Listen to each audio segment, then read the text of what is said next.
or off the record briefing will not suffice for either of these officials, and any refusal by the federal government to produce these officials for interviews must be met with compulsory process.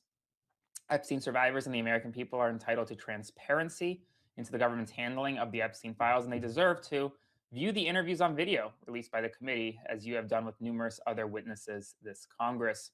Accordingly, we request that you schedule videotape transcribed interviews of Blanche and of Patel.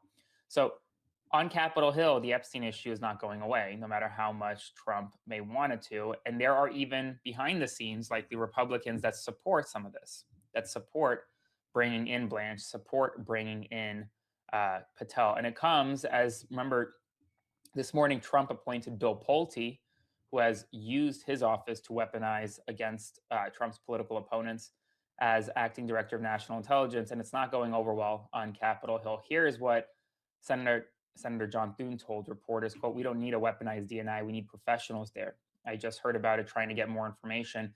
If he's somebody we want in that position permanently, he's got a lengthy road ahead of him." Here's what Senator Schiff had to say today. Seems like you're distrustful they're actually going to kill this thing off. I think it's a tactical retreat, and the president certainly has given no indication that he is abandoning this terrible idea. You think it's tactical? I do. They don't have the votes for the reconciliation bill if they include this slush fund in it.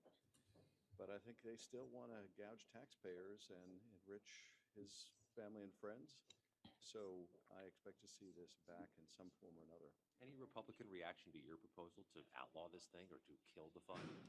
We'll find out soon enough. I think we're likely to start voting on reconciliation within the next day or two. But I would hope it have Republican support. They certainly, many of them have voiced their strong reservations. So we will see. What's your reaction to the president announcing Bill Pulte as the acting DNI?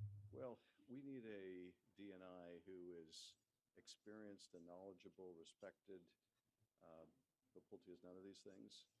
At a time when the U.S. is at war, when there are national security threats that loom large, we need someone with experience. And Pulte's experience in the housing agencies was only to weaponize them and politicize them. That's not what we should be looking for in a DNI.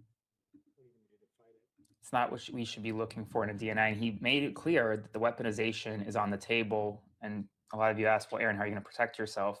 That's why Delete Me is sponsoring this video. Take a listen to how Delete Me and I are working together to protect ourselves and how you could protect yourself too. All right, we got some big news right now. I recently received a threat to myself and my family. It was real, it was scary, but thankfully I was able to make sure it did not